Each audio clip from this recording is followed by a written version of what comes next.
I don't really know how to start this, so I'm just going to begin. Hey, everybody! Welcome to the Mesoscale podcast. It's your host, AL. And her co-host, her significantly less important co-host. Please C.W. edit Sanders. that burp out. Don't. That's a good one. No, that's disgusting. That's a good one. I worked that one out. No one needs to hear that. No, I worked that one. No one needs to hear that. That's beautiful. That was a work of art. It's an arpeggio. Did you hear that? Arpeggio. Do you even know what an arpeggio is? No, I don't play music. Yes, you do. 100%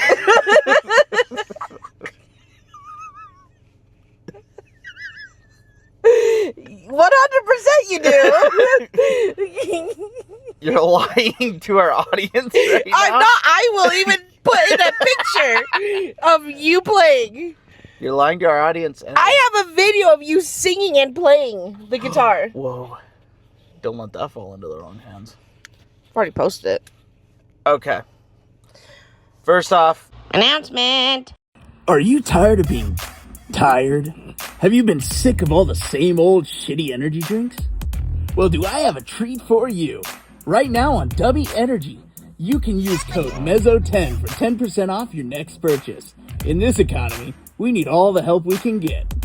That is dubbyenergy.com.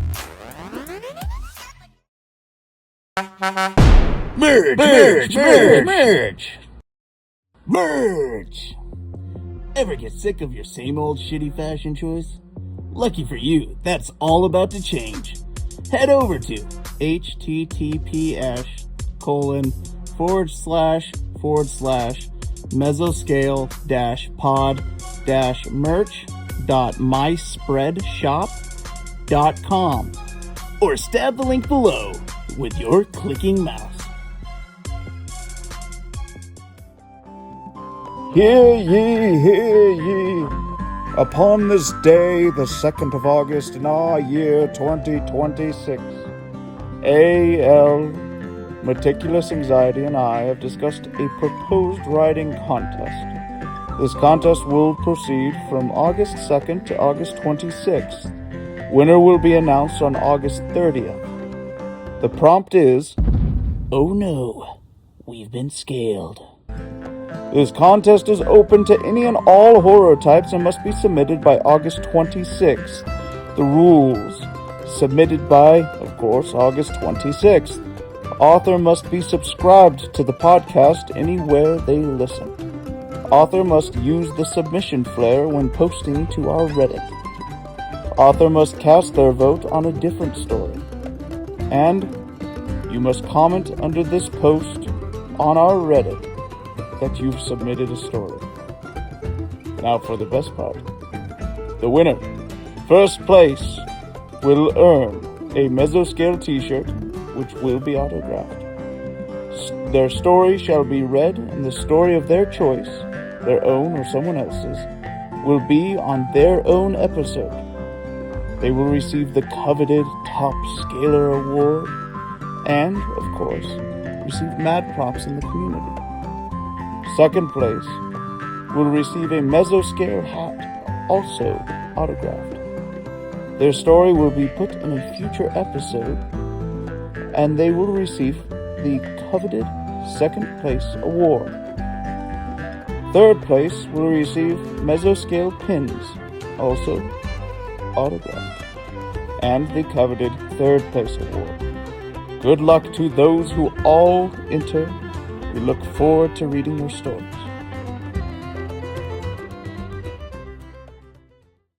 okay.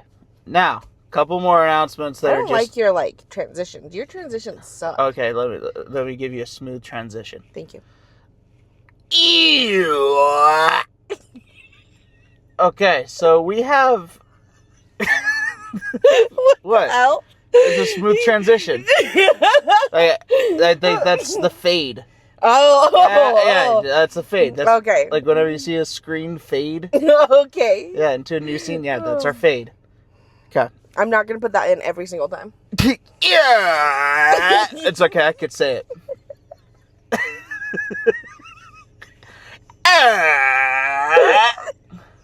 We living off of 3 hours of sleep? Why did you choose to do this? Yeah, that goes into my announcement. Oh, okay. Sorry, guys. We already posted about this. I know. And but people I who want... listen to this, like, 4 years later, are going to be like, what the fuck are they talking about? They're going to be lost in the sauce. But that's okay. That's okay. You know, We're the real lost. MVPs will know exactly what we're talking about. The winners. That's what they are. The squad. Winners in life. The squad. Winners in life is the squad. All right, should we just jump right in? Yeah, okay. So, we got some good ones. Love you guys. I love you. You already told them how much you loved them last No, episode. that's Trey Blowski. He's my son. I thought he was your dad. No. He's both.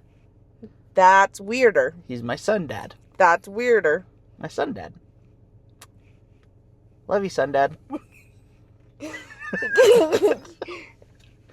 I'm going home. Give you a little kiss on the forehead. You guys get more kisses than I do. Hey, all of you guys.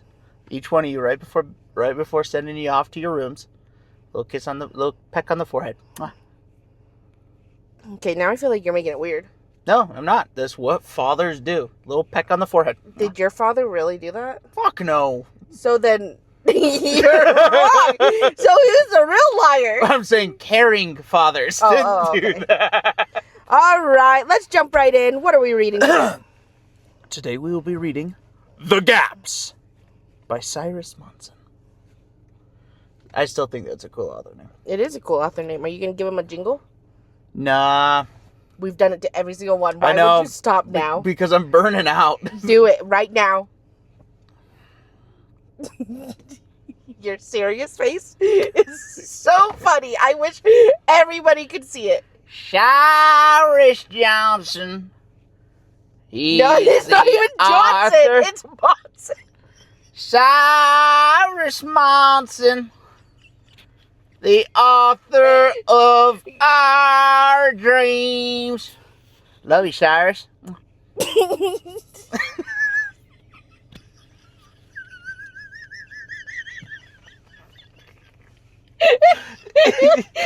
can't take you at all serious right now. Wheezy is here. And she is staying. Oh my gosh. It's going to be the longest episode. You're welcome, guys. It's not Johnson, it's Monson. Monson. All right, Cyrus Monson. Listen, Monson. he emailed this story to us, which, if you guys didn't know, we do have an email you guys can... Oh. Manson. No, it's spelled M-O-N. I know how it's spelled. Monson. Yeah. You're incorrect then, if you say Manson. Okay. Can I do my introduction of Monson? Yeah, go ahead. Alright. Well, Cyrus Monson ended up emailing us.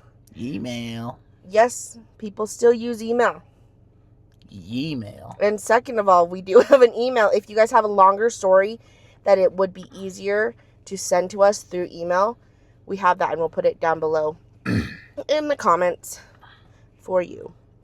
But Cyrus Monson has sent me his link for his Reddit as well. Okay. So we'll add that in there too. Okie doke. And I believe Cyrus. do you want to know his name on Reddit? What? Consistent age 1395. I don't know how to feel about that. So, just so you guys know. Consistent age? What the hell Is that how you say that? Yeah, Yeah. Consistent. For a Hell minute, yeah. I thought it was constant. Constantinople. Yeah, but it's not. It's consistent. Constantinople. What? I was gonna I thought I was No, you being a didn't. Nope. wordsmith. You but- weren't. All right! Here we go. Ready? Now, this is a few parts of a story. Part this is one. Part one. The Gaps, part 1. By Cyrus Monson. Why did you go all like a 5-year-old kid? Cyrus Monson. Thank you. You're welcome. I don't really. I can't even say it. Say it. That was so gross. I heard your phlegm in that one. Phlegm. Alright, ready? Come on, phlegmwad. Are you calling your wife phlegmwad? I don't even know what that means. I don't know either, It's but alright, we gotta lock in. I'm waiting for you to lock in. Nah. Can you lock in? Go ahead. Go ahead. The Gaps, Part 1. So loud! The Gaps, Part 1. Part 1. I don't really know how to start this, so I'm just going to begin. My name is David. I'm 26 and I work the overnight shift at a quick stop. I live alone in a 1-bedroom that smells like a previous tenant's BO. Up until about 3 weeks ago, I would have described my life as aggressively normal. Not happy necessarily, but not unhappy either. Just kind of average, I guess. Nothing is really wrong, but nothing is really right either, and you just kind of move through the days finding the path of least resistance. But lately, something weird has been happening. My sister Maggie keeps telling me to go see a doctor, and she's probably right. Maybe I'll close this tab and make an appointment, and this will all turn out to be some weird sleep disorder or early onset something or other. And I'll feel stupid for putting it on the internet. I hope that's what happens, but I need to write it down first. I need to put it somewhere outside of my own head because, well, frankly, it's getting too loud in there. The first time I noticed something was off, I was at work. It was a Tuesday night around about 3...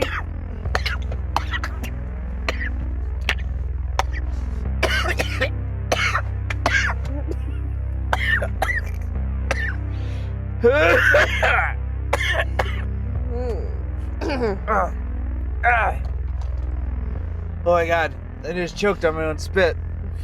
Oh fuck, that hurts so bad. Wrong pipe. I'm human. Forgive me for my sins. Okay,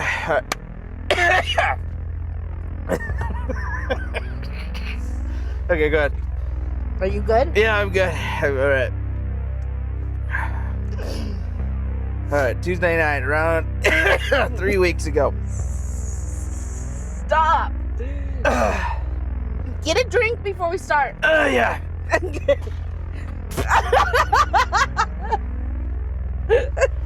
Well, that didn't work out very well. Don't squeeze. Good? The first time I noticed something was off. Are you good? Yeah, I'm Can good. you I know I'm good. Shut up! Give this story the respect it deserves. Come on.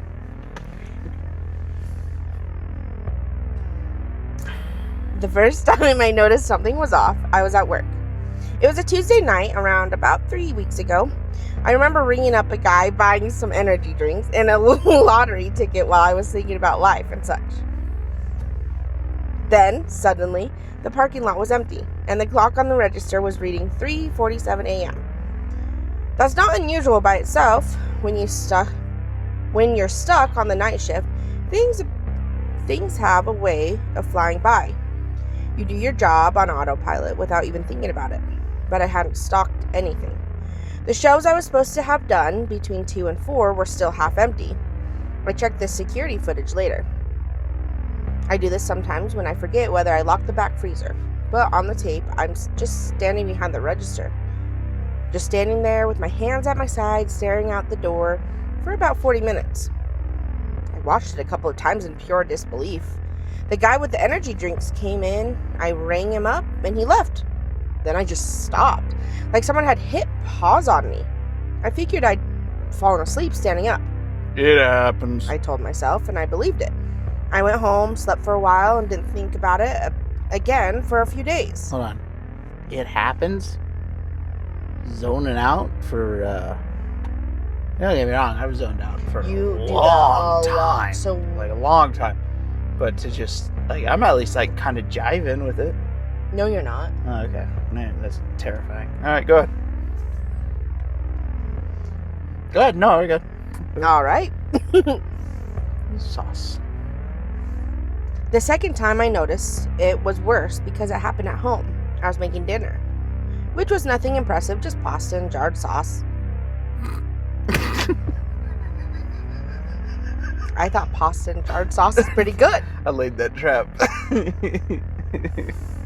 And I remember setting the water to boil. I remember putting the pot on the burner, cranking the heat, then turning around to get the pasta from the cabinet. Put it in, then suddenly nothing. What'd you just say to me? Did you just say catnip? I said cabinet. Substance. Go ahead. What did I say? Nothing. Nothing. No, don't worry about it. Substance. What? Go ahead. Nothing. Substance? Yeah, just keep going. You'll you'll get it in a second. Next thing I know. No, you're gonna explain to me. No, just read it. It's cool. It's fine. Just read it. We're good. We're good. I don't trust you. Why are you making fun of me? I'm not. Just go ahead. Why are you making fun of me? I'm not making fun of you. Just read. It's cool. What am I saying? No, you're not saying anything wrong. You'll get it in a second. You gotta just read. Okay, go ahead. Next thing I know. Next thing I know, I'm sitting on my bathroom floor, fully dressed. The back of my neck is damp, and I have no idea why. Ew. The clock on my phone says it's 2 hours later than it should be. The pasta's overcooked into a single Amorphous. What? Amorphous. Mass at the bottom of a pot that turned into a weird gelatin-like substance. I just said the word. And then yeah, never mind. That's it. That's it. Good. I sat at the kitchen table for a while trying to reconstruct what happened. I thought maybe I'd gotten dizzy and gone to sit down and got just knocked out. It's a hard floor, not exactly somewhere you'd choose to nap, but I couldn't come up with anything better, so I threw away the pasta jello and went to bed without eating and told myself I ought to start taking better care of myself. I told Maggie about it when she called that weekend. I framed it as a funny story. The self-deprecating bit about being a disaster that I've always used to keep people from worrying. She laughed, but then got quiet in the way she does and asked if I was sleeping okay. I said yeah. She said I sounded tired. I said I was fine. I don't know why I didn't tell her the full story. I think I was still trying to convince myself there wasn't a full story to tell. Then, there was the third time I noticed. This was maybe a few days ago now. I woke up on a Thursday morning and I was doing that thing where you lie in bed and doom scroll before you're really awake. Just killing time before you need to be responsible. I opened my camera roll to find something I screenshotted earlier this week. I didn't take a lot of pictures. I'm not really a phone photographer. My camera roll is mostly things I want to remember and recipes I want to save. I take maybe 1 or 2 actual photos a month. There were 43 new photos, all taken in the last 2 weeks. According to the timestamps, they were just shot during the gaps I don't remember. I swung out of my bed in a jolt and started scrolling through them. I like that. That's cool. What? Like taking pictures you don't remember taking. You do it too. Yeah, but I'm fucking dumb. No, you're not. I just forget. As You have French, ADHD. The French say, j'oublie. Good. Most of them were mundane. My apartment shot from different angles, like someone doing a survey of the space. My kitchen, my closet standing open, the view from my window at different times at night, my own reflection in the bathroom mirror, though I don't remember taking it, my face slack, underlit, and strange. But the other photos implied I was going places I hadn't gone ever, at least not to my knowledge. A stairwell I didn't recognize, a parking garage, and an empty street at the crack of midnight. There were also several pictures of my hands, around 6 total, but one of the photos were taken outside looking at what I thought is a house about 7 or 8 blocks from my apartment, where there's a light on in an upstairs window. A figure standing in it that's looking out. The figure might be nothing. May as well be a curtain, a lamp, a trick of the light. I've looked at it probably 50 times, but I still can't tell. What I can tell is that whoever took the photo stood outside the house for a long time, because there are 11 photos of it taken from the same spot, angle, and target. But they were all taken almost 30 minutes apart, and big shocker, I don't remember a lick of it. I don't remember leaving my apartment, don't remember that street, or that parking garage, or that stairwell. I don't remember standing outside a stranger's house at 4 a.m. like some kind of creep stalker. Maggie called again 2 days ago. I almost told her, had the photos pulled up and everything. Ready to describe them, and then she mentioned she'd be in my area next week for work and wanted to grab dinner. And I said, yeah, sure, that sounds great. And somehow the moment passed and I didn't say anything. Pause. One thing about this story, so far it's good. The only thing, more grammar takeaways, Oh, yeah? is the amount of commas in this. I disagree. I hate it. Once again. And we've talked about this before. I don't like it. It feels so choppy to me. Well, it's the writing style, so I disagree with that take. To me, it feels choppy. I disagree. The one paragraph has almost all commas and 2 punctuations. I think... I'm just saying, to me, it seems like it's super choppy. Like, instead of adding... No, let me plead my case. Instead of having a whole bunch of commas, can you not do more transition words into sentences? But if this is a journal entry and he's capping it from memory, it's going to be more choppy. So it's a I think it's a stylistic thing. I could be wrong, but let us know. Because overall, I do like if it is a journal entry. Okay, I get it. Yeah, I do get it. But at the same time, and in my opinion, commas are a writer's best friend. Unless you're using them too excessively. But I feel like... That's my personal opinion. I think people should use more... I think people should use commas as a writer. But I also think transition words are a writer's best friend. I disagree. No, I agree with that. Wow, I'm shocked. Okay, go ahead. Anyways, overall, though, I think it's pretty good. Yeah. I don't want her to worry. Thank you. I don't want her to worry. I don't want her to look at me the way she looked at me after our mom got sick. Her signature careful, watchful look, like she's monitoring her for signs of something going wrong. Like she's expected me to screw up before I've even done anything wrong yet. Like she's expected me to screw up before I've even done anything wrong yet. But something is going wrong this time. I know that now, and I've known that for a while now. Lots of wrongs. That's why I'm saying that. No, it's just they use the word like 3 times. Thought it was kind of funny.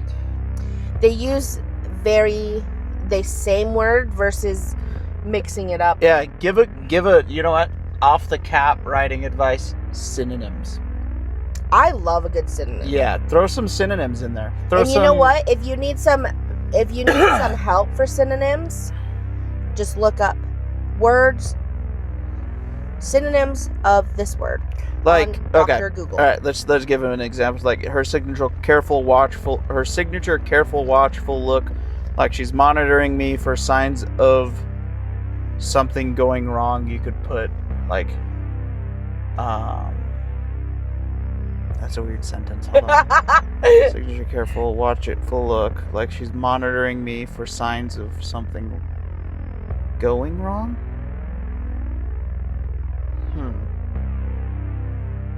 Like she's expected to screw up before I've even done anything. Okay, here's a good one. Like she expected me to screw up before I've even done anything against her will or done anything she might deem. Look, I'm gonna give you some words. Okay, yeah, ready? let's hit it.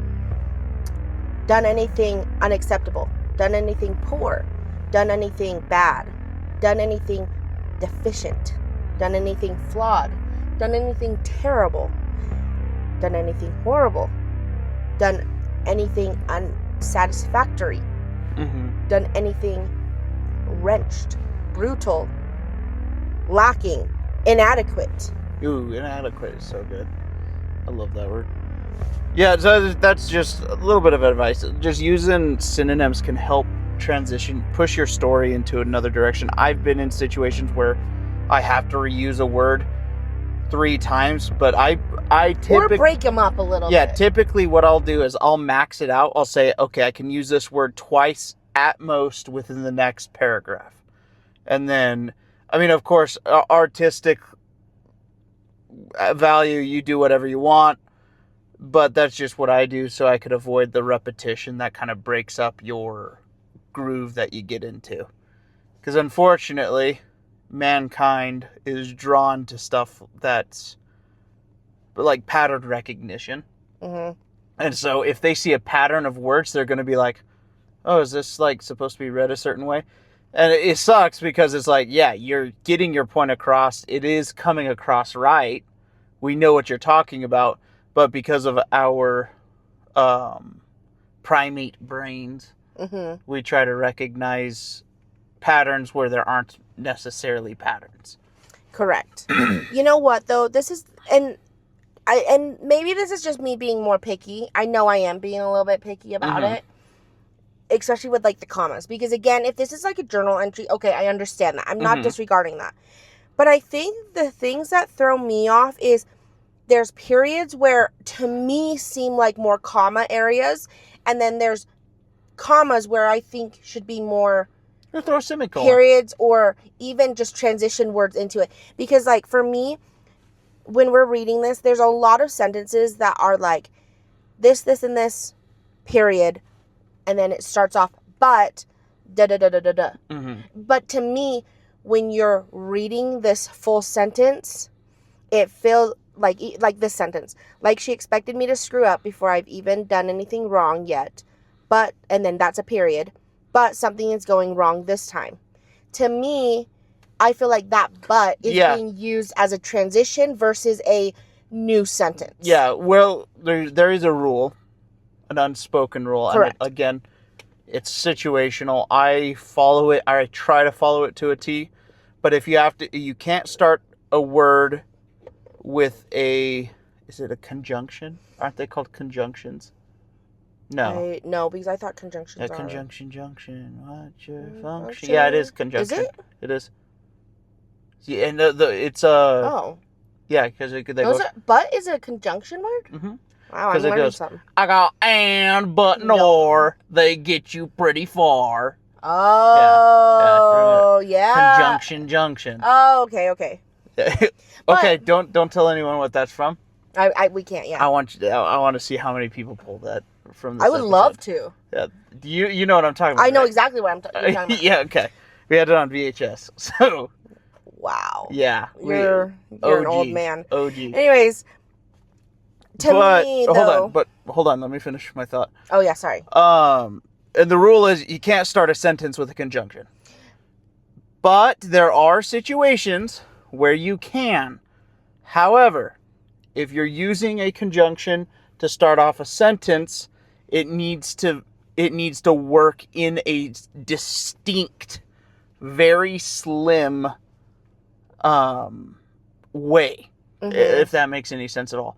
So, like, if you're starting off and it's got to literally be a whole new sentence. Correct. And I was just looking up, just because I wanted to make sure I was giving the correct information. Yeah. That typically, if we think about it, with a conjunction word, it is I'm going to use this word, and I know I keep using this word, but it is it is a conjunction word, but it is more of a transition into an extra part of the sentence. Does that make sense?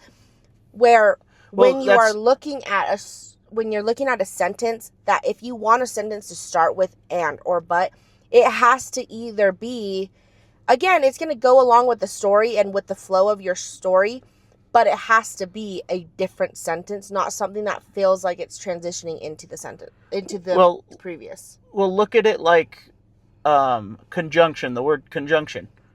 Conjunction junction, what do? You're driving a train, you got multiple tracks. What's used to conjugate, I guess that's not the right word, but what's used to join two tracks together? Correct. A junction. Correct. So boom, there you go. A junction. It's to bring two sentences together that wouldn't fit otherwise. Correct. So that's just something to remember while writing.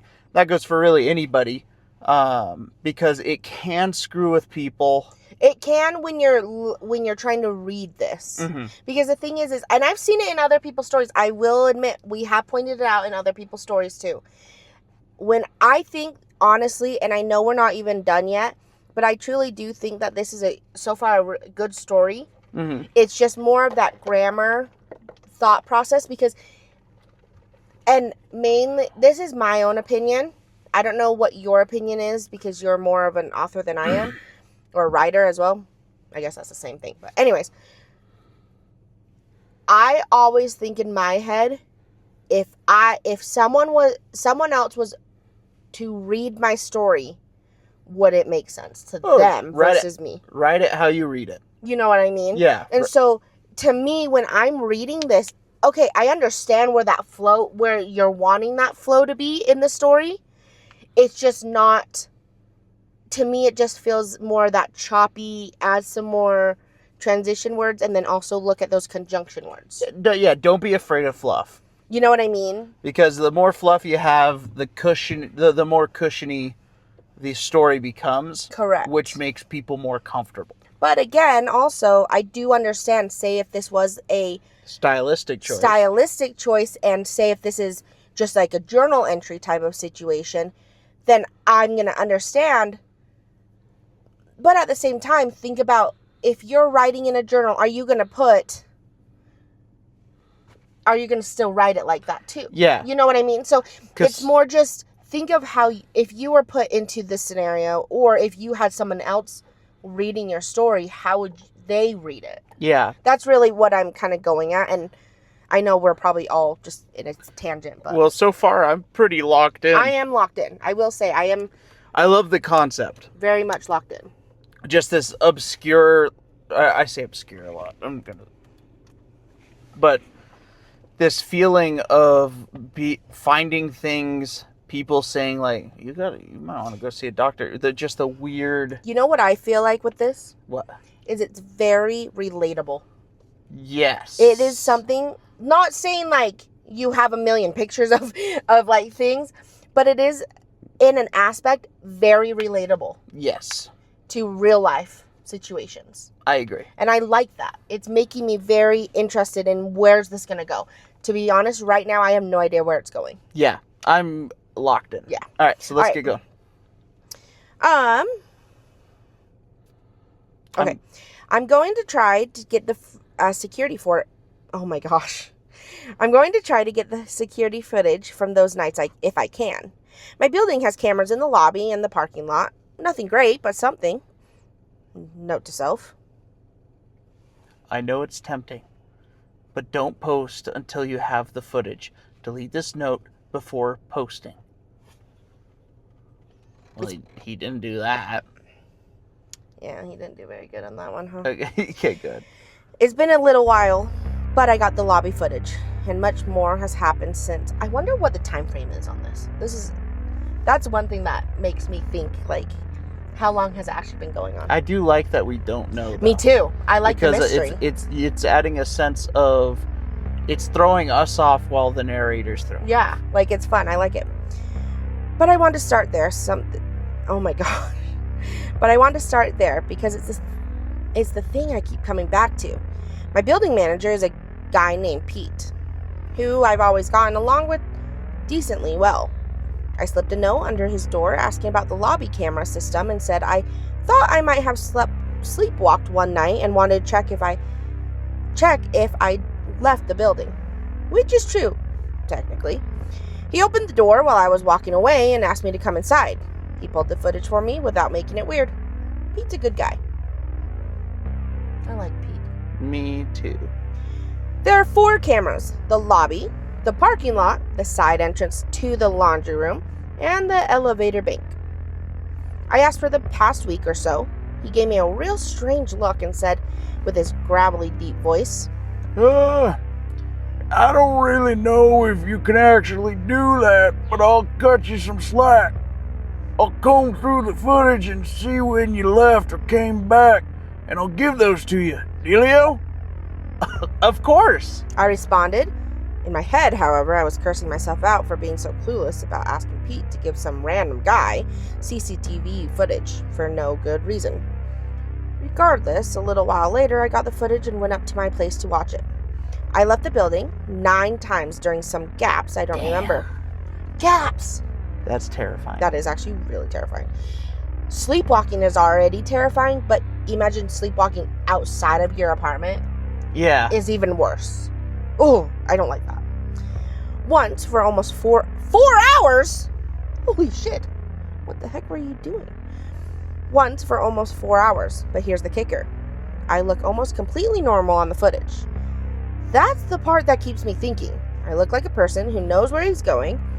Head up, steady pace, no hesitation at the door.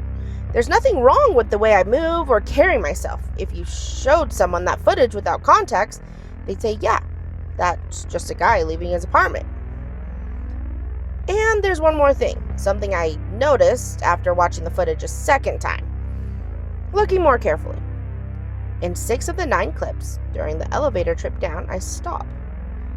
Just for a moment, maybe 10 or 12 seconds, I stand still, and I tilt my head slightly to one side, then the other, seemingly stretching. I don't know why that detail bothers me so much as it does, and I don't know how to explain it. It just doesn't look right. Like my neck is an alien appendage to me. I'm testing its range of motion. It's such a small thing, but it's not mine, and I know it's not mine, and I can't explain how I know that except to say that it's not me.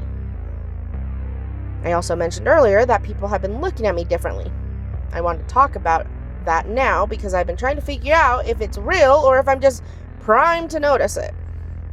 Confirmation bias type observations.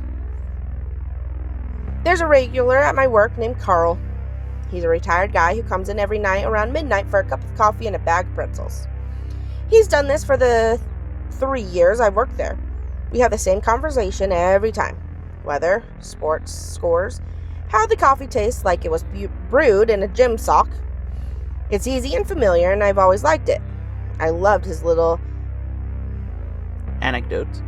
anecdotes about his family, his trials and tribulations, all played up for a good story. But 2 weeks ago, Carl came in, and I said something to him. I don't know what I said. It's like the most things I talk about, a little hard to explain. It's more like the memory is just thin in a way I can't fully explain. Like trying to recall a dream hours after you are done with it. Carl looked at me with an expression I've never seen on him before. Not angry or scared. If I had to give it a word, I'd say uncomfortable is the closest thing I can get to it. He paid for his things without making eye contact and left without touching his coffee. He hadn't come back since. 3 years of every single night, and now he just doesn't come back. And I can't find the memory of what I said to him. And I can't find the memory of what I said to make him leave. My coworker Renee had started taking her breaks at different times than she used to as well. She used to take them whenever I was on, so we'd overlap. Now she doesn't. She's still friendly enough when we interact directly, but she's always been like that. There's something considerably different about it now. Okay, real quick. There's something reminiscent of overthinking. Because if you have, like, I know this is a very broad thing, but it feels like, because I know I irrationally overthink, where, like, someone will look at me a certain way or send a message to me in a certain way, and it'll be like, oh, so that's where we stand. And it's like, they mean nothing by it. I always go back to that one Key and Peele sketch. It's like, Like, Oh, the phone one? Yeah, when they're texting The back and text forth. one? Oh, that's such a good one. If you guys haven't watched that, you guys should go watch Yeah, that. that one's hilarious. It's so good. Bitch, I'm gonna drive over there right now. Bitch, I'm gonna drive over here right now. Aw, Aw. okay. All right. Come on over. Come on over, fuckwit. Let's start this. Fuckwit! It's such a good one. It's so good. It's so good. But it's so relatable, though. Yeah, but that's where I'm feeling this is going. Because he's like, it's a bunch of very minute things Yes. that he's focusing on. Like, oh, hey, just stop taking their breaks with me. He's noticing the little things, Yeah, and I think that might be the thing that's throwing him off the most. which is playing into the bigger And I thing. like that. Yeah, Though. this is fun. Okay, go ahead. She's still friendly enough when we interact directly, but she's always been like that. There's something considerably different about it now. She almost acts like she's trying not to upset me, treading on every word carefully like she's trying to not wake a bear. I haven't asked her about it either. I guess I don't know what to ask about it. Hey, Oh wait, I guess I don't know how to ask about it. hey, have I been acting weird? Doesn't really sound like a conversation I want to have with a coworker. Oh yeah, the voicemail. Found it 6 days ago in my sent calls. Apparently, I'd called my friend Kevin at 2:30 in the morning on a Wednesday and left a message. I obviously don't remember doing this. Kevin and I had been friends since high school, and he's always on a weird schedule because he does freelance video work. So calling him late isn't really out of character for me, but 2:30 is late. Or early, depending on how you frame it, even for us. Kevin texted me the next day before I had the chance to listen to the recording. Hey, man, The text just said... Oh, sorry, my bad. How should Kevin sound? The text just said, Hey, man, are you okay? and I said, Yeah, why? he responded, You called me last night. and I said, Oh, sorry. Did I wake you? he texted back. No, I was up. David, are you sure you're alright? I said, yes. I said I'd had a few beers and I was feeling weird and was sorry for calling so late. He seemed to accept that, but I went into my voicemail app, pulled up the outgoing recording, and listened to what I said to Kevin's voicemail at 2:30 in the morning. It is 6 minutes long. The voice is mine. It had the same pitch and cadence for the most part, but the word choices are weird. Not dramatically wrong, per se, just enough to notice. It was almost as if someone had studied how I talk and gotten very good at it, but not perfect. I kept on using words I kept using words I wouldn't normally use. Curious what I'd say, or observe where I'd say see. Or observe where I'd say see. Not sure what that's. I think it's supposed to be curious what I'd say weird, or observe what I'd say. Yes. And I know it's small, and there are things that could just be someone tired and a little drunk rambling at 2 in the morning, but in combination with everything else, it's just plain odd. It's 6 minutes, and it doesn't really say anything. It circles round and round to ask Kevin questions about his life, about his work, about his routines, where he'd been, what his schedule is like these days, whether he's been seeing anyone, whether he's been spending time with family, and most concerningly, whether his address is still the same as it was. I've listened to it multiple times. I don't know why I'm asking Kevin where he lives, because Kevin and I hung out at his apartment dozens of times. I already know where he lives, but I, if I can call it that, wanted to make sure. The stress is starting to affect me too, because evidently I've started grinding my teeth. Lower left molar, second from the back, started bothering me about a couple of days ago. It was just a dull ache at first. I've ground my teeth before when I'm stressed. I figured that was it. But it's not an ache anymore. Rather, it's more like pressure, like something's pushing from inside. When I press my tongue against it, the tooth doesn't feel quite right. The temperature's wrong. The whole side of my jaw runs slightly warm. I put my hand against my cheek and feel it. It's a low, even heat, like something's running just below the surface. I made a dentist appointment for the next week. I'm almost certainly going to be told I need a root canal, and knowing my dentist's previous work, I'm sure that will be lovely. Maggie came for dinner last night. I cleaned my apartment. I cleaned my apartment and I made actual food and not spaghetti jelly. I tried to make it seem like everything is going fine. She brought wine and we sat at my kitchen table and talked for 3 hours. And it was almost like things were fine, except halfway through dinner she stopped mid-sentence and looked at me. It was just a flicker of something crossing her face, there and gone. Blink and you'll miss it. I asked what was up. She said, "Oh, nothing. You just She took a moment to think about her next words, then continued. had a weird look for a sec." I asked her what she meant. She shook her head and said she didn't know. She mentioned something about a trick of the light and changed the subject. I let her change it. I didn't want to pull on that thread in front of her, but I've been thinking about it ever since. The way she looked at me when she said it's not just a trick of the light thing, really rubbing me the wrong way.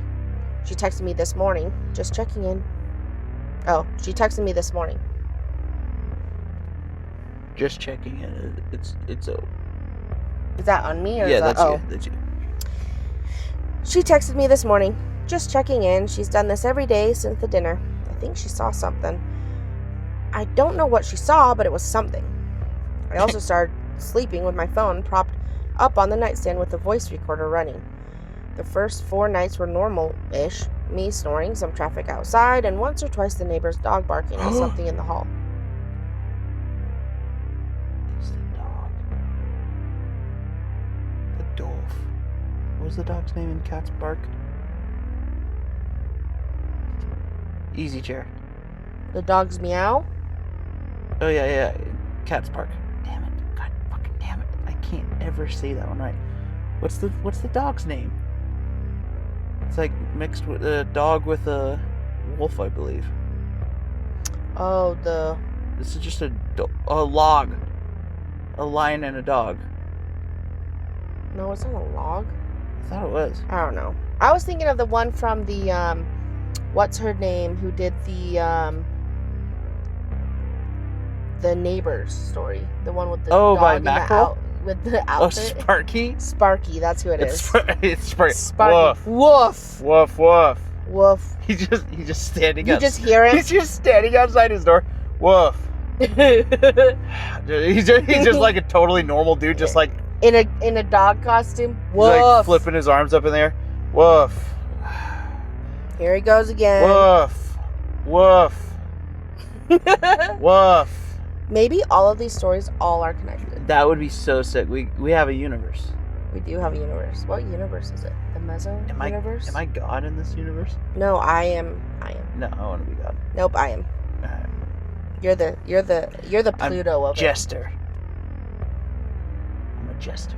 Okay.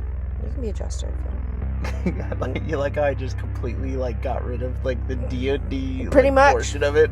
I'm just like I just let you roll with it. I'm a mortal little jokester. All right.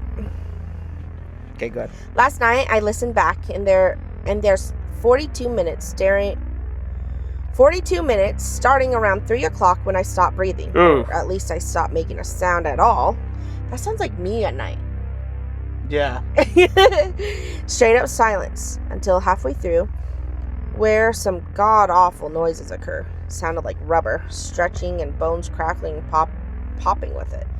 I hesitate to say that lasted for 10 whole minutes. And then at the end of the 42 minutes, there's a sound I've been trying to identify all day. A very low noise, something at the floor of what the microphone can pick up. I've listened to it with headphones, I boosted the audio in an app, and I still can't figure it out. The worst part is, at the end of the recording, I heard the weight on the bed shift over toward the phone. The recording stopped then. The phone should have recorded the whole night, but I'm pretty sure I shut it off. I'm going to keep recording. I don't know what else to do. I thought about calling Maggie and telling her everything, but every time I pick up the phone, I put it back down again. What would I even say? I can hear how it sounds in my head, and it's just not a normal string of words. Who knows? Maybe I'm just in denial. I'll update again when I have more. If anything has ideas about the voicemail, let me know, because I've been sitting here with a theory that I don't want to have, and I need someone to tell me I'm wrong. David. All right, moving on. Part 2. Part 2. I was really good. It really clamped down on them handcuffs towards the end there. Yeah, I will say, I felt the pace significantly change because yeah. I feel like Cyrus had a purpose, right? He spent the first half kind of giving that background because he's trying to figure out where he wants to go, and then he locks in. And right when he locks in, we lock in. Yes. Because he's writing with passion and purpose. And so we know where he's going now. Correct. Which is exciting. Correct. I'm really excited right now. The only thing, and I don't know if we should read the next part and then tell this, but the only thing that I noticed in the ending, like last little bit. Did you need a drink real quick? Yeah. Throat dry? Yes. The one thing that I did notice is, again, this more grammar stuff, is it just felt like, and maybe you did point this out, so we could cut this if needed, is it felt like there's a few parts at the, like, almost ending where it felt like you said something in the sentence, but then you re-irritated the same thing in another sentence. Yeah, rehashing, but Yes. there is something to be said about that with the journal narrative. Correct, and that's what I'm wondering. I'm like, maybe it's just how it's supposed to flow. It's starting to feel like most of our recommendations are kind of null and void for this story because it is a journal narrative.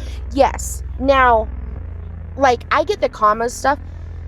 Again, though, I have to admit, I still think it would sound a little bit better, again, even if it is a journal entry, with a few more transition words. Yeah. Because it does feel choppy in a sense to me. But that's my own opinion. Yeah, it's all good. Because maybe he's writing, if we think about it, it's like maybe he's writing this in panic of like, what the hell's going on? So maybe that's how the style's supposed to be.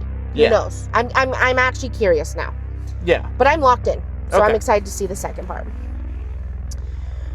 All right. The Gaps, part 2. I wish it wasn't parts. I wish it had like dates or something like that. I think that would be fun. That's a cool note.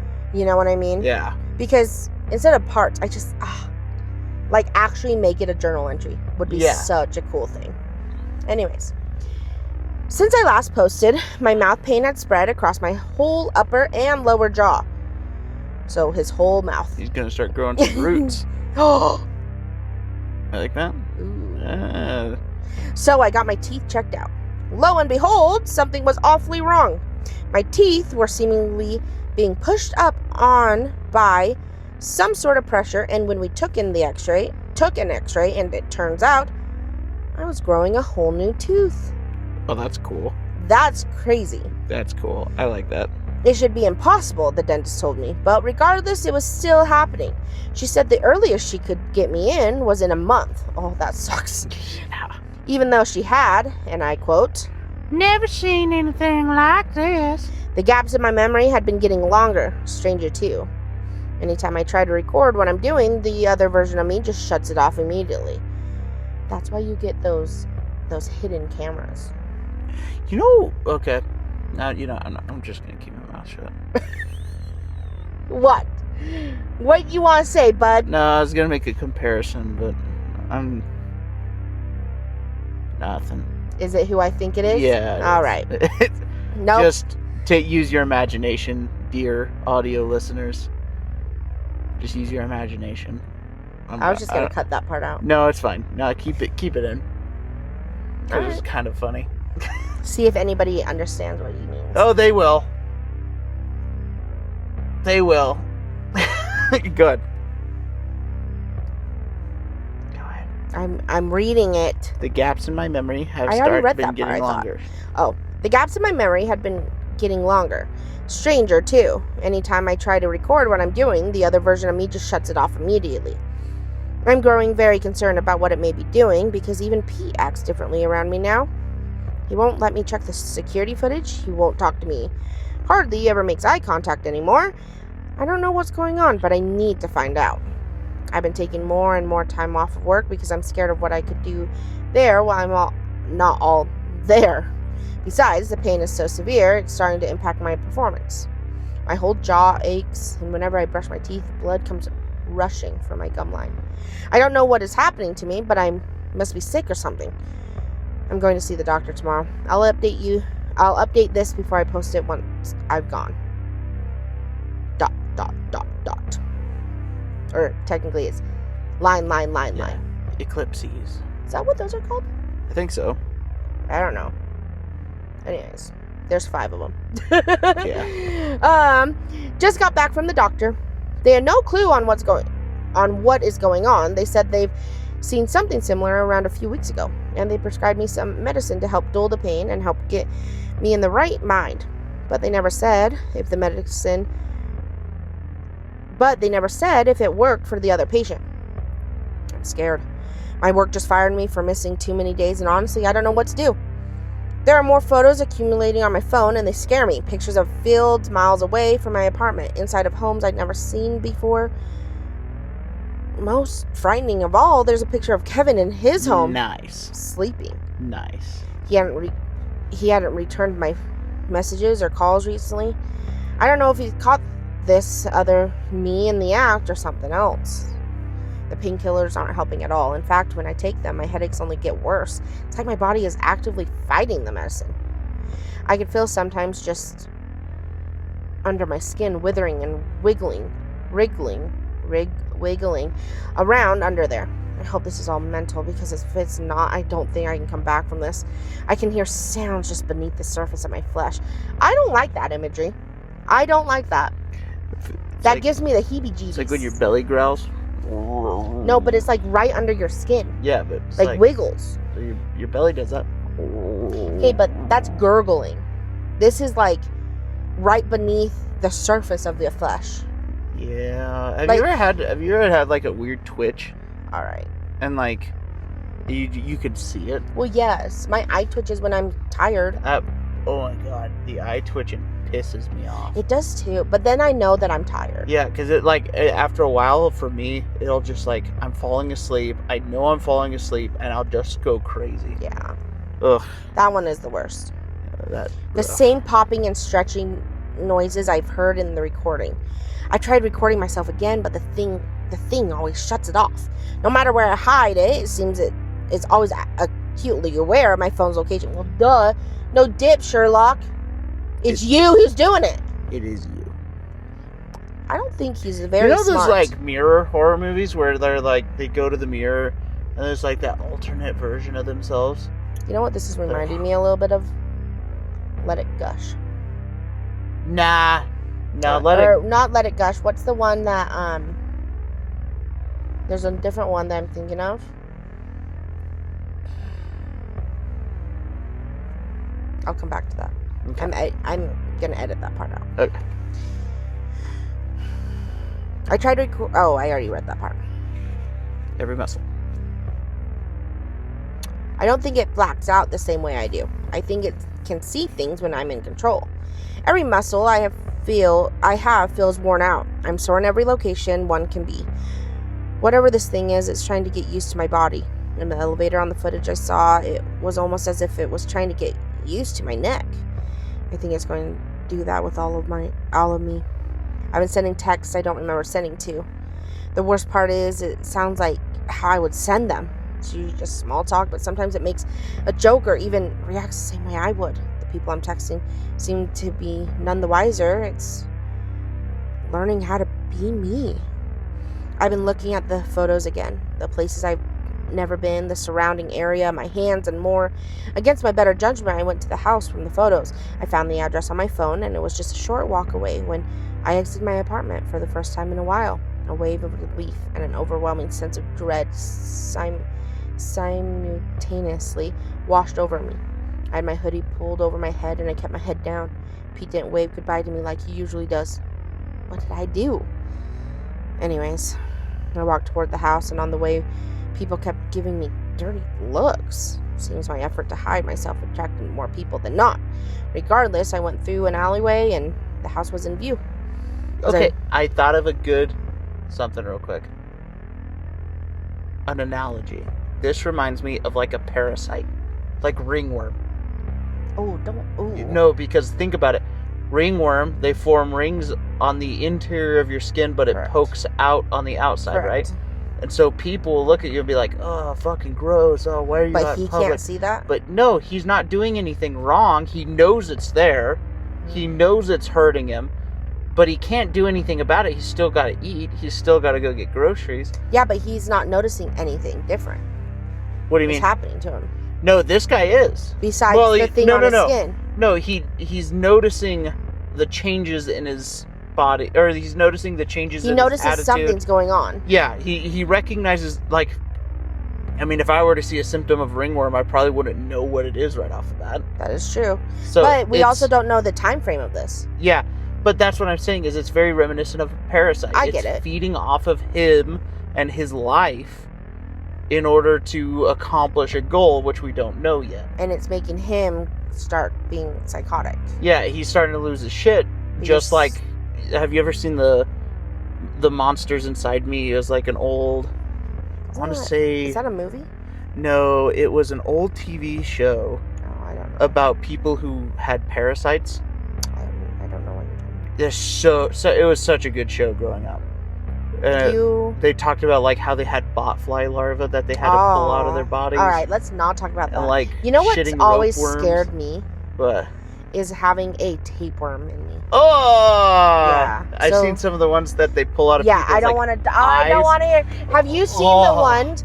Have you seen the things? This is so off topic, but it's about a tapeworm Uh-huh. where they'll starve themselves, or like the doctor will have them starve themselves, and then they'll put a piece of like meat at the edge of your throat or your butthole, and it will crawl out of you. I don't know if that's actually true or not, but just hearing that imagery, I never want that to happen to me. Hey, someone turn that into a horror story. Yeah, someone should.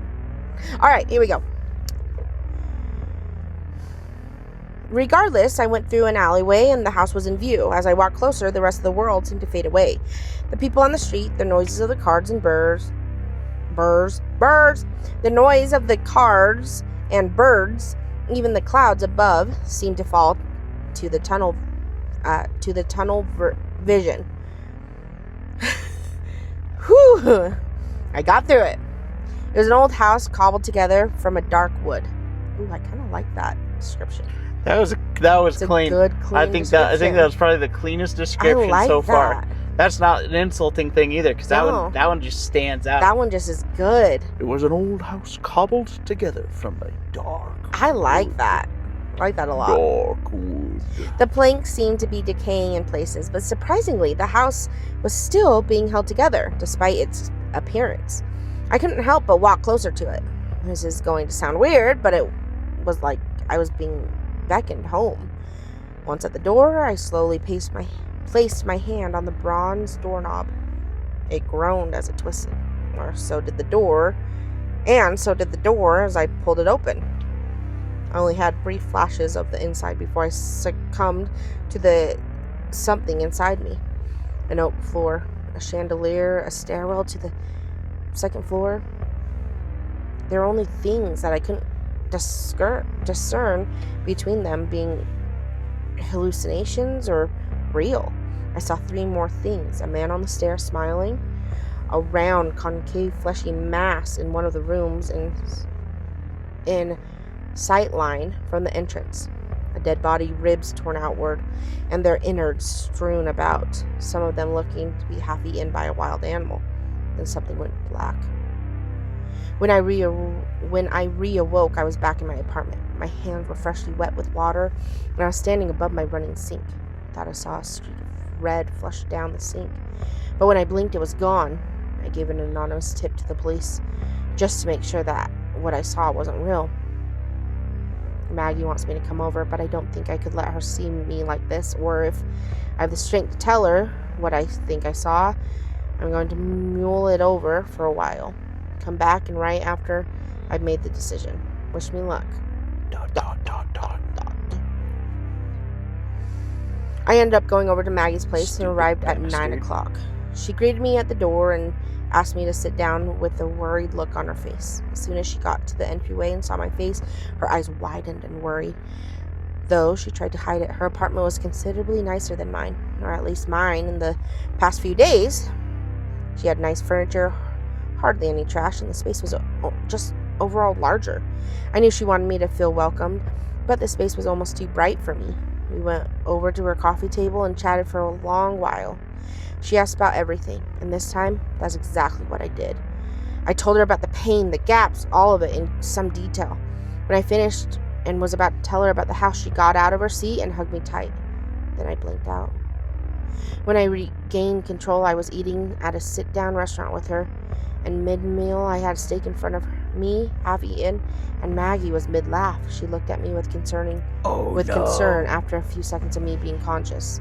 She asked, "This is gonna be so good." I know, I like this. So it's turning into a better version of him, more charismatic, Yeah, more driven. Ooh. I like this. This is turning out so good. I like this a lot. She asked, Hold on. Are you okay? I quickly questioned. How long has it been since I entered your apartment? Maggie looked shocked at the seeming change of pace from me. I don't know.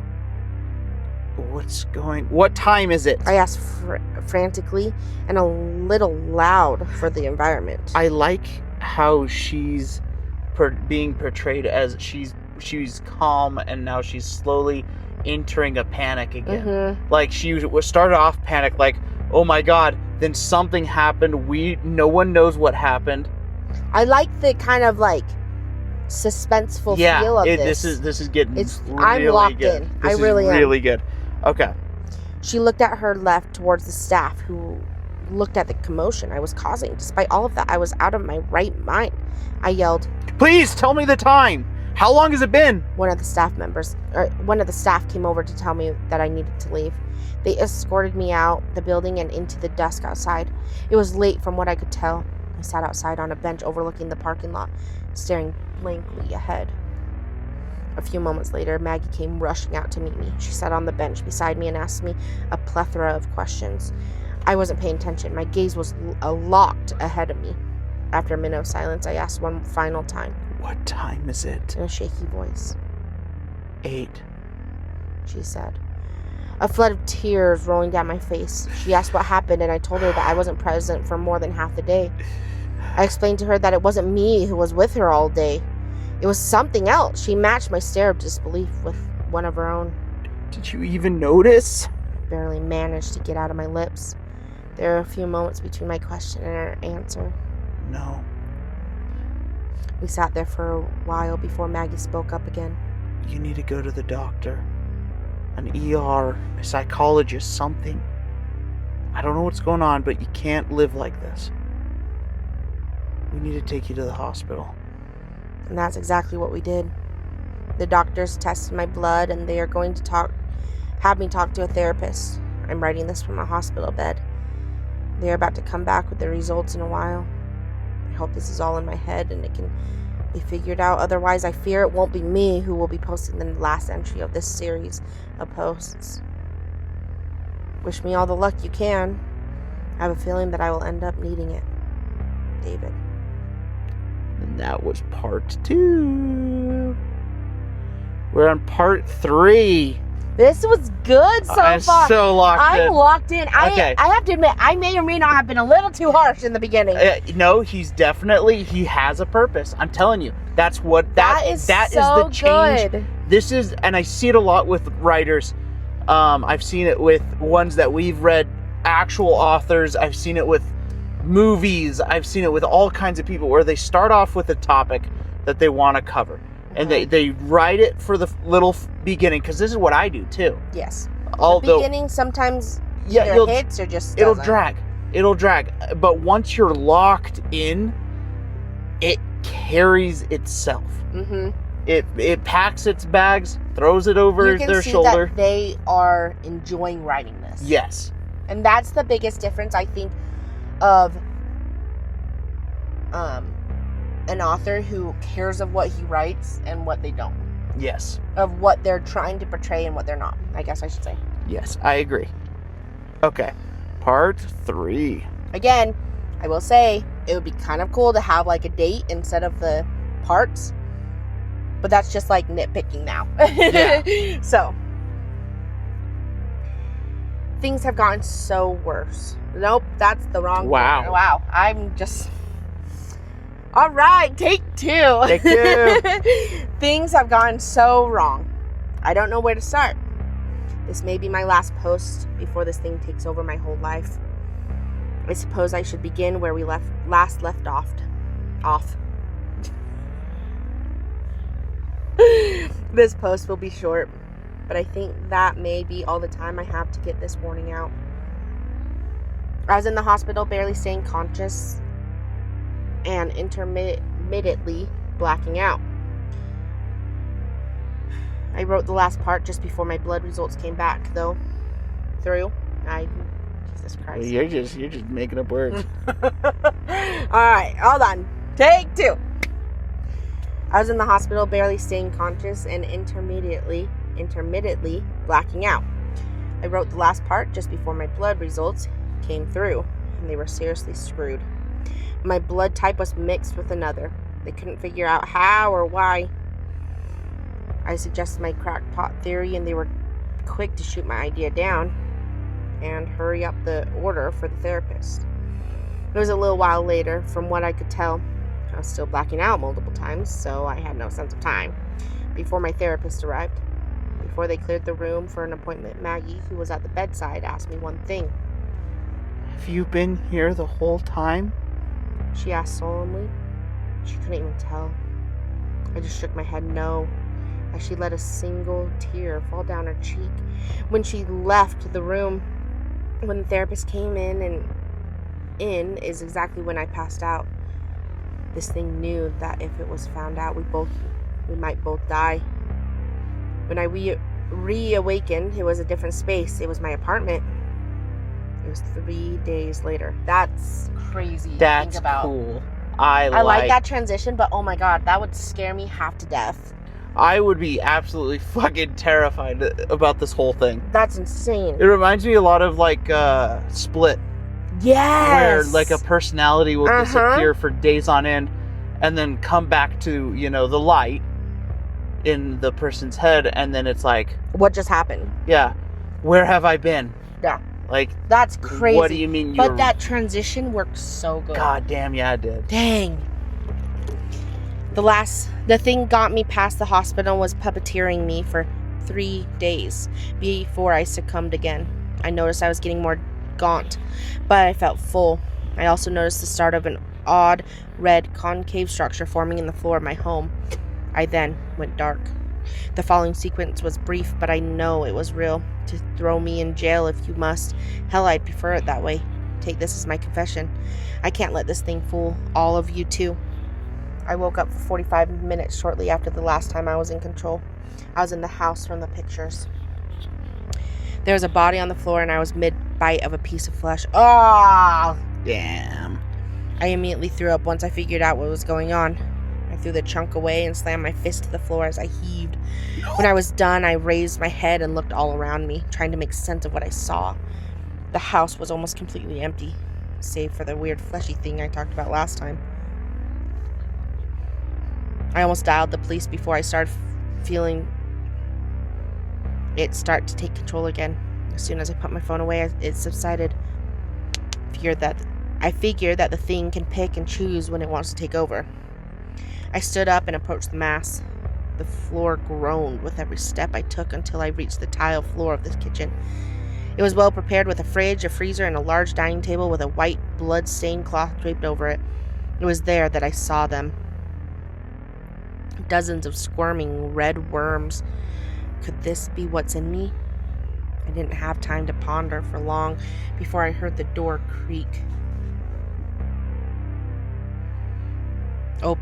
before I heard the door creak open and 2 people entered. I quickly ducked and scrambled under the kitchen table as silent as I could. For the next 30 minutes, I heard organic clicking and popping coming from the 2 people. I watched very closely, and from what I could tell, this was their way of communication. After they were done conversing, they headed to the kitchen. One of them went over to the fridge, which had been completely hollowed out for extra space. That said, extra space held a bloody body bag. The person unzipped the bag, revealing the corpse of a young man looking to be around in his early 20s. The man slammed the corpse onto the table. For the next hour, I sat in the most horrid condition I'd ever been in. I could hear the ripping of the flesh, the popping of the bone, and the squelchings of innards being consumed throughout that time. Ugh.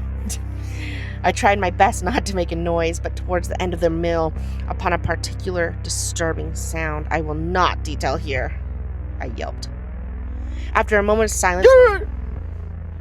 Thanks for that delayed yelp. After a moment of silence, one of the 2 stood up from their seat and bent down to see what was under the table.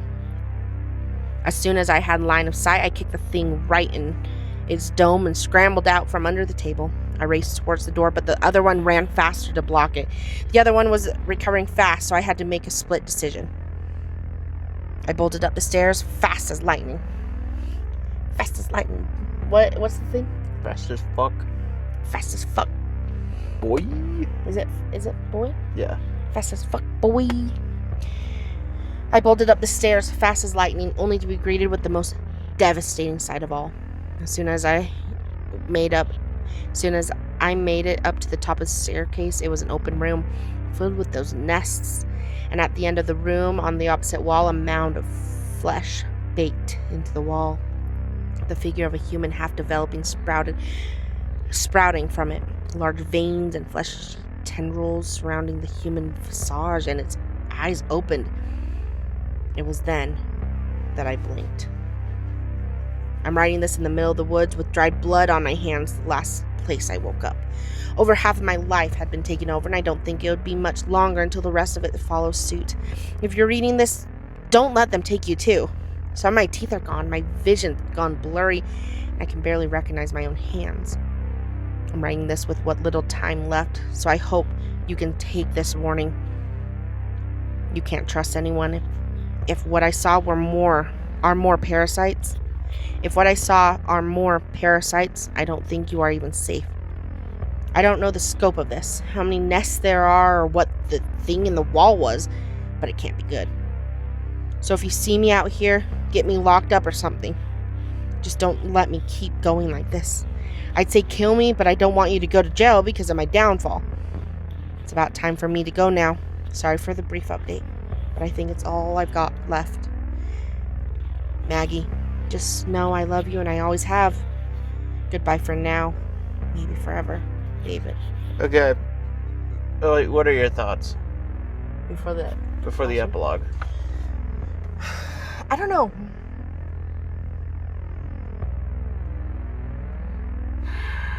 This is my thoughts. I don't think we needed that. And I say it hesitantly because it's ultimately his story. Because it's not like it just feels like we're explaining everything now.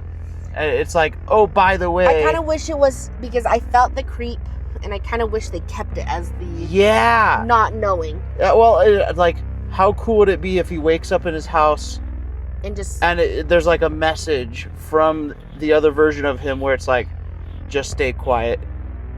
And it will be fine. Yeah, it will all work out. Oh. Something more obscure, because I feel like with something like this, we write a very dangerous line to where it becomes cheesy. Yes. Because I don't think we slipped into cheese. I don't think so either. But I think the hard part, it took me out. The hard part is the part 3, it would start off so good to me. Yeah. Like it still felt, but I think to me personally, it felt like the writer didn't know where to go after that. Yeah, and you know what? To the writer, if you don't know where to go, it's probably a good place to end. I like the Because- obscurity, and I wish it stayed that way. Because if you dropped it right there at part 2, holy shit. That would have been... It would have been It was top dog. Or even, honestly, even half of part 3. Yeah. Because I do think part 3, there's some of it that still had that obscurity of like, holy shit, I'm back at my house. Yeah, no. You know what I mean? Yeah. But imagine waking up like back at your house and you're like, oh, there's this note. Or that's how it ends. He just wakes up at his house after being in the hospital. That would be sick too. Like that, to me, I think, like, you don't have to give an explanation of why you're going crazy. Yeah. Just leave it like, I think that would be so good because you got me on my toes. All right. Well, For it. let's read the epilogue before we commit. I've already read some of it.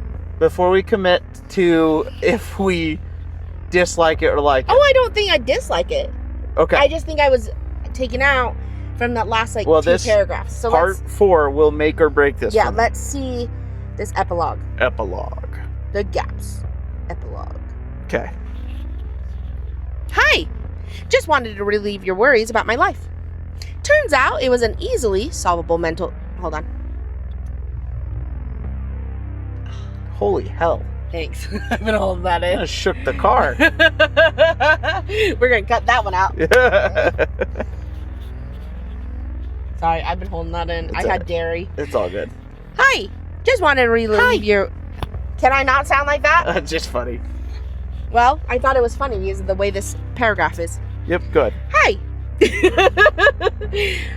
Hi! Just wanted to relieve your worries about my life. Turns out it was an easily solvable mental illness from what I could observe. My mind was so enraptured with my mother's death that I had forgotten to upkeep my own mental health. Maggie was a huge help and will be joining us soon. As for the pictures in the house, it was all hallucinated. I know people don't like loose ends, but that's just how the story of me has to go. Sorry. I think I was just too far stretched thin to realize my own futility, and that makes me go kind of crazy. Just wanted to update this so you all weren't concerned about the worm or nest thingies I was rambling about last time. It was a non-issue developed by my broken mind at the time. As for Maggie and me, we were getting along much better now that I have my full mental faculties in check. I just really want to restate that the whole worm thing was made up. I know how fast misinformation can spread, especially with such a desperate tone coming from me. And all the things about other people acting weird were completely confirmation bias, as I suggested. This was all just a series of unfortunate circumstances that led me to post these curious and crazed ramblings. Sorry so much for misleading you all, but not really, as my life has improved tenfold since I gained full control of my body. Anyways, have a good night, and goodbye forever. In a good way this time. From David. Happy face. Happy face, happy face. Okay. That took me out of it. Damn it. Oh! Damn it. Wait, hold on, we gotta end it. Oh. And that was... my bad. Sorry, and that I'll do CW's part. The gaps. By-Cyrus Monson. Okay. Cyrus, your first 2.5 parts were God so damn it, good! Cyrus! God damn it! Ah! Okay. Epilogue took me out. It locked me in for half of it and then dropped me off. I thought it was going to be like... As soon as he... Well, no, what I thought it was going to be was like, oh, yeah, no, things are good. Yeah. But it just was like... And maybe that's how it is. Because if you read it, hold on. No, it is. If you read it, it says Maggie might be checking in later. No, it is written like that. But what took me out is when it brings up the worms. Yeah. I don't like the parasites. But the thing is you kind of like guessed that in the beginning. I know.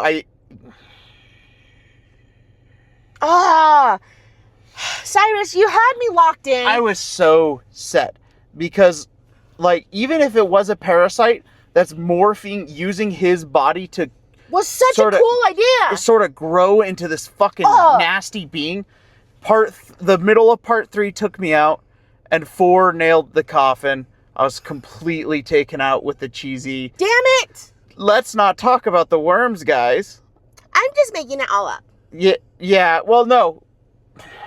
I liked that because No, but that's what it felt like when you were saying that. Yeah, it's very dismissive, right? No, it's very like, well, I was wrong when I said these things, and if you don't agree with me, fuck you. But then he went into the more in-depth But stuff. yeah, then it was like, and also the worms. I was joking about that. Well, and the worms. Again, though, I could be on Cyrus's point of view, though, when he was writing this, because in the third part, because he did talk about the worms and stuff, maybe it was like, oh, I have to, like, if it's not actually David writing this, because that's what it feels like, right? Then he could be like, oh, shoot, he already mentioned it last time, so I need to say something so people won't worry about those. Yes. You know, so, like, I see both sides, but, okay. I'm so mad because I was so locked in. Okay, Cyrus, this is my piece of advice. It was good. You are a extremely talented writer. You are really good at extremely fucking talented. Keeping you on your toes. I loved the suspense that I felt. I loved how beautifully your work is choreographed into this sort of dance of the mind. It's so beautifully done. Go with your fucking gut. Damn, it was so when good. When you can't drag it on, end it. It's okay. We like obscure endings. That's a great our personal tool. Opinions. It is definitely a personal opinion, but it took me out of it completely. And I feel like it's unfair to you as an author because this is a fantastic idea. And it was very, very well done. And I think that's just where, like, it lost me, is just the fact of, oh yeah, let's not talk about that. Let's not talk about that. It was mentioned twice, which was just like, I could have lived with it once, but the doubling down kind of killed me. You know what else too is, I could even live with all the way part 3, which again, because it did take me a little bit out on the ending of part 3, but if you left it there, I think it would have, like, even that to me, I could see that as a finishing touch. Yeah. But that fourth one, again, I see your, at least in my opinion, it's your vision of, like, you want, if it's not actually David, it's like, okay, like, something's going on. But, it just took me out of that. The slow invasion of the body snatchers sort of thing that it had going. You know what, Cyrus, I love, and I know we've been kind of like, I wouldn't say we were nitpicking, we're just kind of giving you different ideas and thoughts. I will say though, dude, like, you changed my perspective after the first part when I was talking about the punctuation and stuff. When you start kind of diving into the obscurity, oh my gosh, you got me locked. And I want you to know, like, that is something not everybody can do. That was a very, like, very, very clean way and a very, very good flowing story in that sense. For me, it did take me out. I don't know if it would, like, I don't think it necessarily ruined the full story if you ended it on part 3. It's the epilogue that got me, where it was just, that one, again, I see your vision, but for me personally, I love the obscurity, and to me, it seemed like you were just so into that obscurity. That's why that epilogue just kind of, I didn't enjoy it. That ending, at least. But the rest of it, I saw your vision, and I saw your obscurity, and your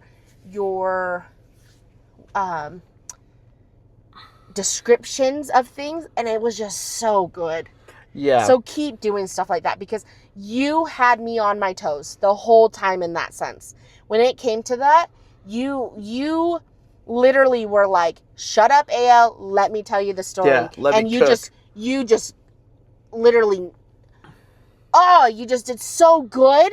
But then that epilogue just threw me out, and I'm sorry. Oh, Okay. because it was so good. Give us your score. I'm personally going to say a 4 because I don't think it's fair to say that the epilogue, like it ruined it in a sense, but I also could see your vision. I'm going to say a 4 because I also think the strong suits made it for me because you had me on my toes for most of the story. So I think because of that, I'm going to give you a 4. It might be a little bit on the lower 4 though for me. Yeah, I'm going to give you a 3. Because for me, the decisions that were made in the narrative didn't quite flow as well as I would have hoped. Because, I mean, as a reader, we're expecting a certain narrative to come out of something. And to an extent, if it's turned into a surprise thriller sort of thing, or like a twist where it's like, oh shit, I didn't see that coming. Thing is, we saw it coming. We diagnosed it from the very beginning. We saw it coming, and as an author, you recognized that we knew where it was going, and you played on that in parts 1 and 2 and into the middle of 3. Where you started losing us, or where you sort of, I don't know. I don't know how else to explain it. But I feel like the Parasite horror could have been executed to an extent where maybe it's not so direct. Because, I mean, we see the worms, okay, that's cool, but I wish it was discovered more naturally. Whereas we have him waking up in a house that was mentioned in the beginning, but that was the only time it was really mentioned, aside from the, like, dream sequences. But I don't know, and maybe I'm just blowing air, but I feel like that's where I want to see that story. So I'm going to keep it at a 3. I don't feel like I'm being unfair. No, I don't think so either. Again, the biggest reason why I want to give you a higher, like a 4, would be mainly because you just kept me on my toes so well. And honestly, it was a strong kept me on my toes. Yeah. So, but again, I think where my score lowers, though, is because of that epilogue and that last little bit on that third part. It reminds me a lot of the one story we read by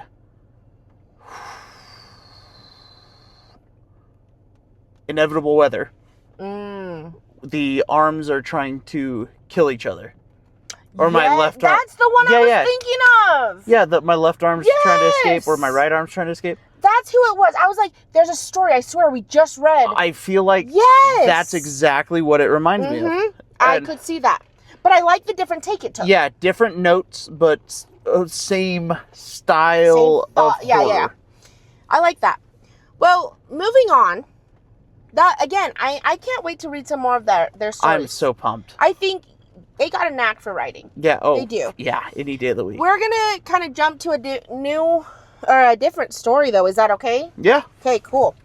We're gonna read something. I thought this one was just kind of funny. The title is called WetForYou.com. Hell yeah. By Cowboybaby. Oh, that's an actual link. Let's see where it goes.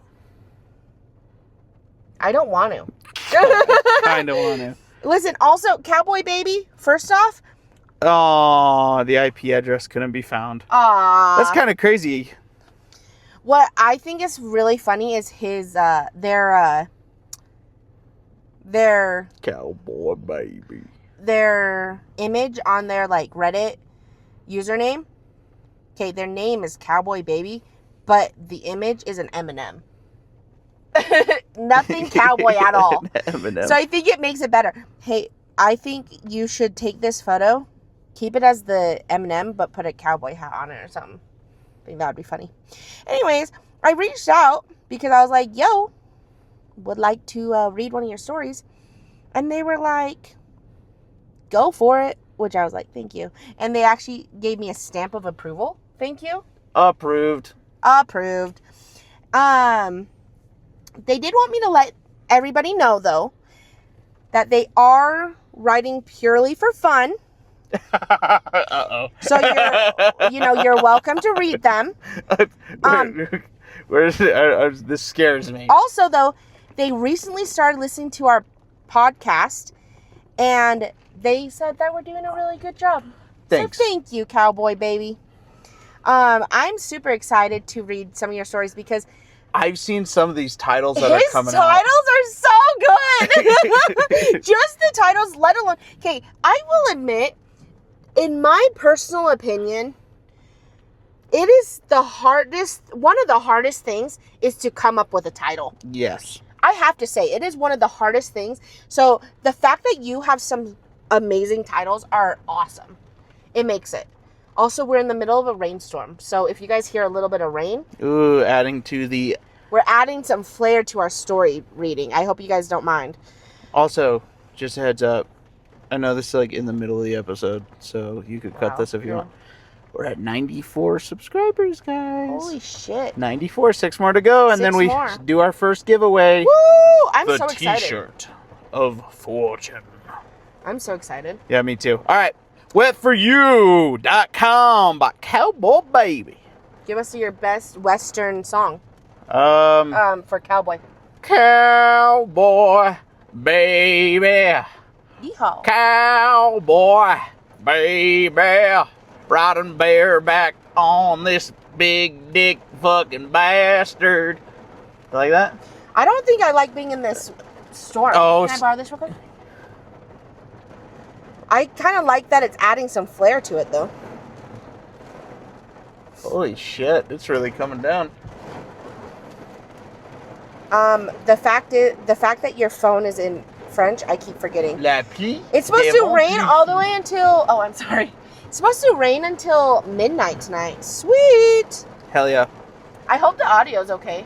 It makes... I guess we could say that the sky is wet for us. Whoa! Whoa! Hey! Got him.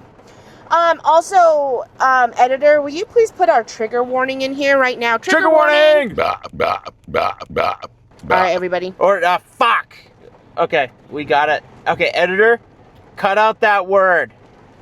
Because YouTube. Yeah. Sewer slide. There's some... Sewer slide. There's some trigger warnings, please. Oh my god. Mental health. Okay, this probably isn't going to last on YouTube. Why? I just read the first sentence. Here we go. All right. We're going to have to kind of talk loud. This rainstorm's loud. I got this. Are you ready, Yep. C-dubs?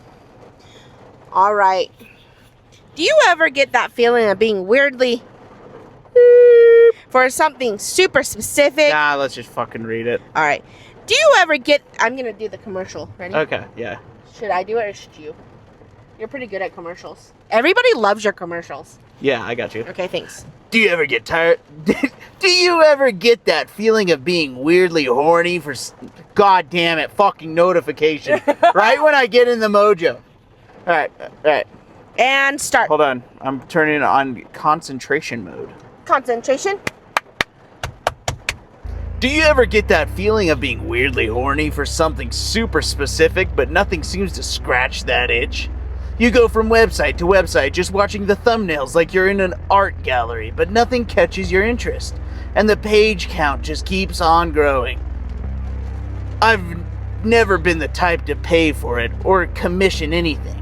Why would I? There's an endless ocean of free content. So I just kept looking, moving from the mainstream sites we all visited at least once to smaller, much more sketchier ones, until I found one called Wet For You. As I said, they aren't even trying to be subtle. At first glance, it looked like any other shitty website thrown together in a few minutes. But what was weird about it was the fact that there were no thumbnails, just a plain white background covered in aggressive pop-up ads and a long list of red hyperlinks with titles that made no sense. Uh-oh. Revelations of bathtub zebra. Pray for the dogs are coming. Kneel in the bog. I am Amy. I knew it! You were gonna do something like that. That's I funny. am Amy. Call me stupid or naive, but I just see. Know what?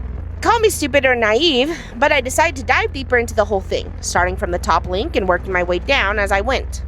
Revelations of bathtub zebra. Opening up with a grainy trail cam footage from somewhere deep in the forest. For the first 30 minutes, almost nothing happened. Just wind moving through the branches and an occasional small animal crossing the frame. Then a deer wandered in the view. In an instant, its head exploded in a wet burst of strawberry jello Hell yeah. and red mist. The heavy body dropped to the ground before the forest fell silent again. The video kept rolling. Another 20 minutes of nothing but the carcass lying there. Then a man walked into the frame, grabbed the deer by the legs and dragged it away, leaving a dark smear across the dirt. The next shot is of what appeared to be a dark bathroom with the skinless body of a deer hanging from the ceiling by its legs. The camera is set in a way where the head of the deer is not visible.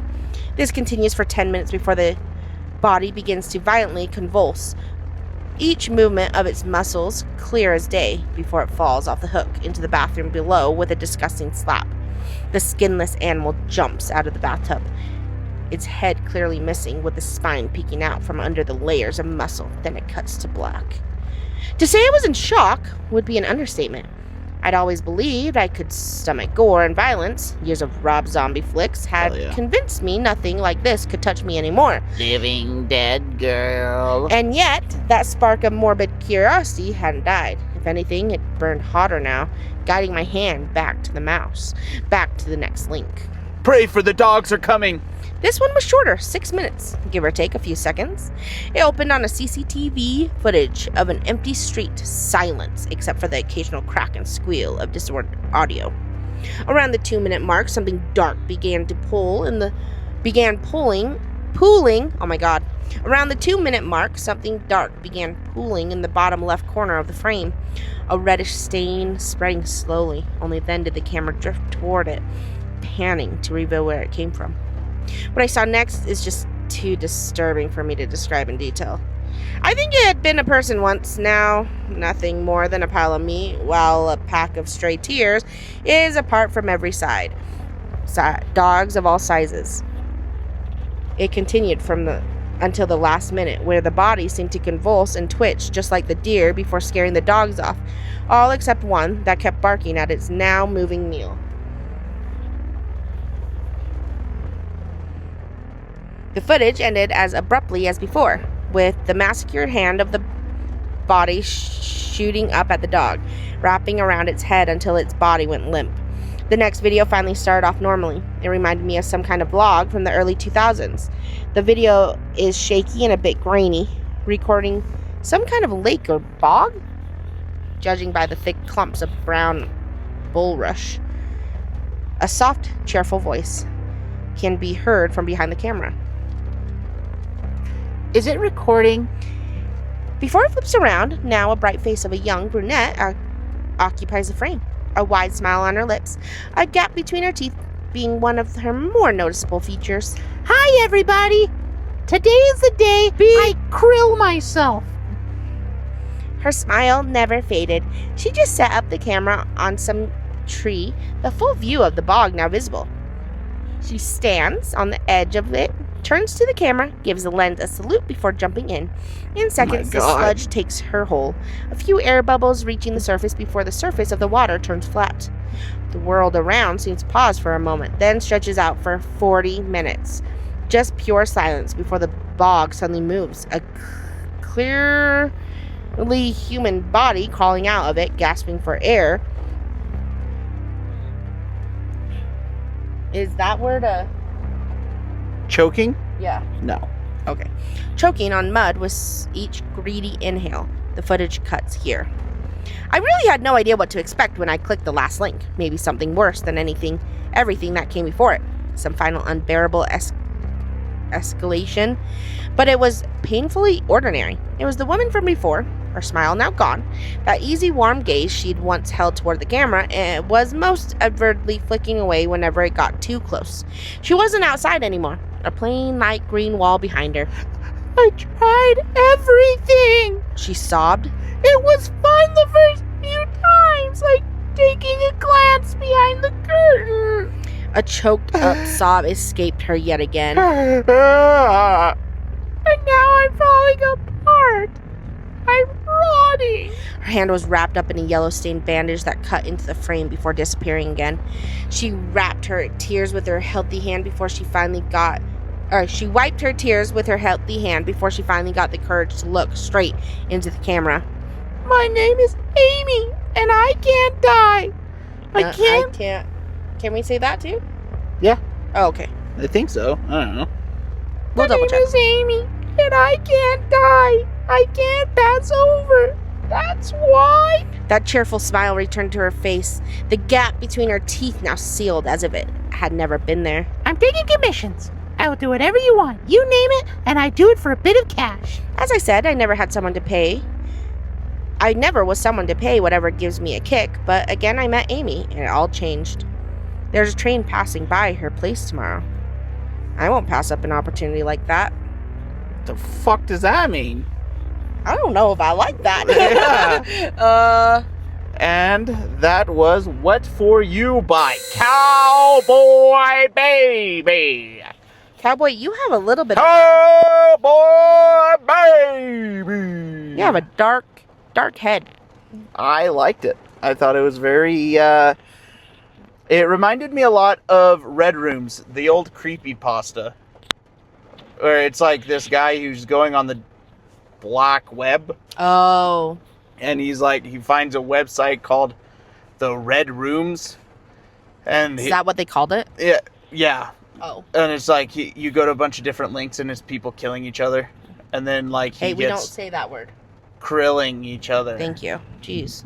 I'm sure we're fine. Yeah, but I want to be careful. We mentioned a homeless dude getting his neck cut open, and that one has not been taken down. Ah, that's true. We have, huh? So we're probably okay. Yeah, but I don't want to, I want to be careful. Yeah, we're playing with fire. We are we're a small podcast. Quite literally playing with fire. When we get bigger, I hope, I don't want it to come back and bite us in the ass. Yeah. Okay. Anyways, what would you rate that? I really enjoyed that one. I would say that one's a 4. I was going to say a 4 too. I think... I would love some more. I would, but that's where I was saying with the last story, where it's like, when you have an idea, and you're just comfortable with it, with how it's turned out, just end it. That's true. Honestly, it was short and sweet, but it got the story across. Yeah. You did really good, Cowboy. It was very enjoyable. I look forward to reading more of his work. I would love to read more of his work. I know that he's posted a few other stories on our subreddit, so I would love to check them out. Yeah. I would say only notes, really vocabulary. Yeah. Because there's a few times where I found myself getting caught up on like a grammar mistake or something like that, which kind of messed with my flow, and I feel like this story, it doesn't necessarily rely on flow, but it kind of does. There was a few parts, but really it wasn't like, oh, this is going to make or break the story. Yeah, it didn't kill it for me. Yeah. So I really enjoyed that. I think you did really good on that. Again, I would love to read a few more of your stories before I can know like your writing style and everything. But overall, I think you had a solid story, a great concept, and it was a short and sweet concept. Yeah. It worked. I liked it. I give it a 4. 4. Solid 4. I really enjoyed that. Yeah. You know, I think we had some good stories this day. This day? Are you a robot?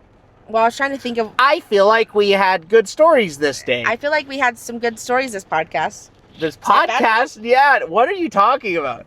This episode? Episode, that's what it is.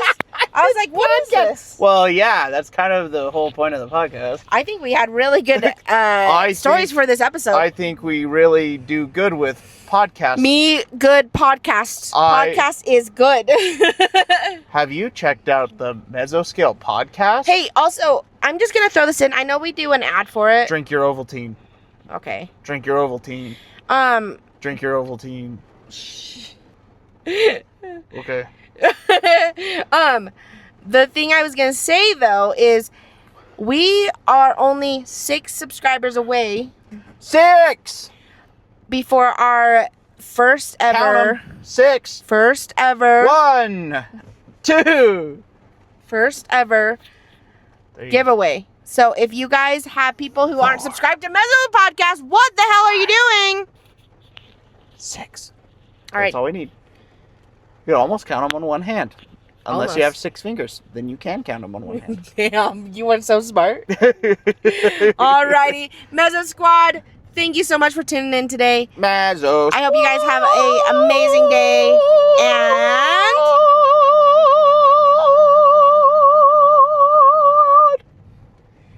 you've been scaled. bottom boom. Peace. Deuces.